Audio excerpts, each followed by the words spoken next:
Hello everyone, I welcome you all on 5 minutes study YouTube channel, जहाँ पे हम हर concept को सिर्फ 5 मिनट में समझेंगे। और अगर आप बोर्ड एग्जाम्स की प्रिपरेशन कर रहे हैं तो ये वीडियो सिर्फ आपके लिए ही है। तो आज हम क्वाड्रेटिक इक्वेशन में स्प्लिट द मिडिल टर्म समझेंगे कि इसे सॉल्व कैसे करना है। तो चलिए एक एग्जाम्पल की हेल्प से हम समझते हैं। एग्जाम्पल है x square plus 7x plus 12 equals to 0। Video start करने के पहले मैं ये बता दूं कि यह वीडियो दो पार्ट में होगा। फर्स्ट पार्ट में हम इसका सब सोल्यूशन देखेंगे और सेकंड पार्ट होगा कि इसके पीछे का बेसिक क्या है और इसका कंसेप्ट क्या है। क्वेश्चन स्टार्ट करने के पहले हमें ये देखना पड़ेगा हर बार कि एक्स स्क्वायर का कोफिशिएंट 1 होना चाहिए। जैसे कि यहाँ पे कुछ नहीं लिखा है तो इसका मतलब है 1 होगा। अगर एक्स स्क्वायर का कोफिशिएंट कुछ और होता है तो उसके लिए प्रोसेस थोड़ी सी चेंज होगी, जो हम आने वाले वीडियोस में देखेंगे। तो अभी हम हमारा फर्स्ट स्टेप क्या होगा कि हमें एक कांस्टेंट वैल्यू लेनी है, जो कि यहाँ पे है 12। आप ना तो एक्स स्क्वायर के कोफिशिएंट को कांस्टेंट लेंगे और ना ही एक्स के कोफिशिएंट को कांस्टेंट लेंगे, हमें 12 को लेना है कांस्टेंट। 12 को कांस्टेंट लेने के बाद ऐसे दो फैक्टर्स देखने हैं जिनका मल्टीप्लिकेशन 12 होता है। मुझे पता है कि 12 इंटू 1 12 होता है, 6 इंटू 2 भी 12 होता है और 4 इंटू 3 भी 12 होता है। तो इनमें से चूज किसको करेंगे? हमें एक पेयर चूज करना है। तो एक्स का कोफिशिएंट जो कि मिडिल टर्म है, यही इस मेथड का नाम भी है मिडिल टर्म। एक्स के कोफिशिएंट को हम चूज करने वाले हैं। तो जैसे यहाँ पे है 7, तो इन दो फैक्टर्स का समेशन या फिर डिफरेंस 7 होना चाहिए। तो फर्स्ट वाले केस में तो एडिशन इनका 13 है और सब्ट्रैक्शन इनका 11 है, तो ये तो नहीं ले सकते। 6 और 2 इनका एडिशन 8 है, सब्ट्रैक्शन हमारा 4 है, नहीं ले सकते। 4 और 3 के केस में हमें समझ में आता है कि इनका एडिशन 7 है, तो 7 लिया जा सकता है।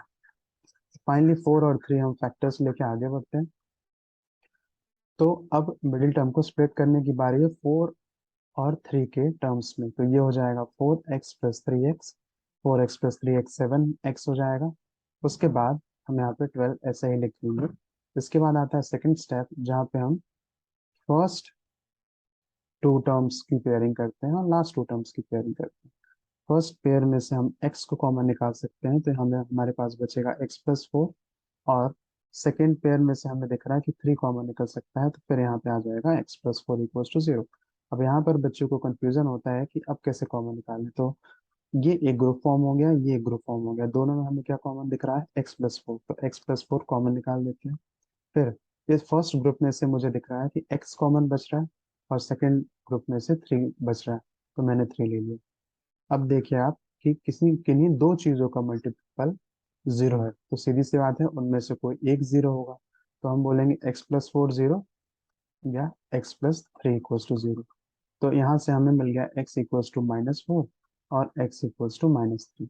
सो x इक्वल्स टू फाइनली -4 -3। दो आंसर क्यों आ रहे हैं? क्योंकि हम क्वाड्रेटिक इक्वेशन सॉल्व कर रहे हैं।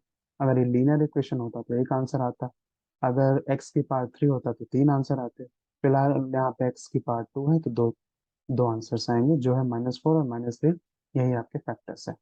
इसके बाद हम ये देखते हैं कि इसके पीछे का बेसिक्स क्या है, इसे कैसे सॉल्व किया गया। तो सबसे पहले आपको पता होना चाहिए कि क्वाड्रेटिक इक्वेशन का स्टैंडर्ड क्या होता है। क्वाड्रेटिक इक्वेशन का स्टैंडर्ड हमें पता है कि वो होता है x square minus a plus b into x plus a into b equal to 0। जहाँ पे ए और बी क्या है? हम इन्हें बोल सकते हैं जीरोस ऑफ द इक्वेशन, या फिर simply roots of the equation, roots भी कह सकते हैं उनको। तो हमें ये दिख गया कि अगर इस फॉर्म में इक्वेशन है तो ए इंटू बी क्या हो जाता है? 12 बनाएगा और ए प्लस बी 7 बनाना चाहिए। ये कैसे हो रहा है? क्योंकि हम इन दो इक्वेशन को कंपेयर कर रहे हैं, दो इक्वेशन को कंपेयर कर रहे हैं, तो ए प्लस बी की वैल्यू 7 होनी चाहिए और ए इंटू बी की 12 होनी चाहिए। इसलिए हमने यहाँ पे 4 इंटू 3 लिया था और यहाँ पे 4 प्लस 3 लिया था। आई होप समझ में आया आपको। और एक और तरीका होता है कि इक्वेशन को रिप्रेजेंट करने का, इसको हम लिख सकते हैं एक्स माइनस ए और एक्स माइनस बी। वैसे भी अगर हम ध्यान से देखें तो लास्ट में हमने इसी के टर्म्स में ही आंसर लाया था और फिर उसको 0 से इक्वेट कर दिया था। तो ये दोनों सिमिलर कैसे हैं, आइए इसको मल्टीप्लाई करके देख लेते हैं। तो मल्टीप्लिकेशन करेंगे तो ये हो जाएगा x square minus x b minus a x plus a into b, क्योंकि minus a into minus b plus होता है, प्लस ए बी। यहाँ पे एक्स स्क्वायर हो गया, हमने यहाँ से माइनस कॉमन निकाला और एक्स कॉमन निकाला, तो यहाँ पे ए प्लस बी बचेगा ब्रैकेट में, प्लस ए बी। फाइनली मुझे समझ में आया कि ये दोनों सेम ही थे। ऐसे ही और वीडियोस देखने के लिए मेरे चैनल को सब्सक्राइब कीजिए और नेक्स्ट वीडियो में मिलते हैं।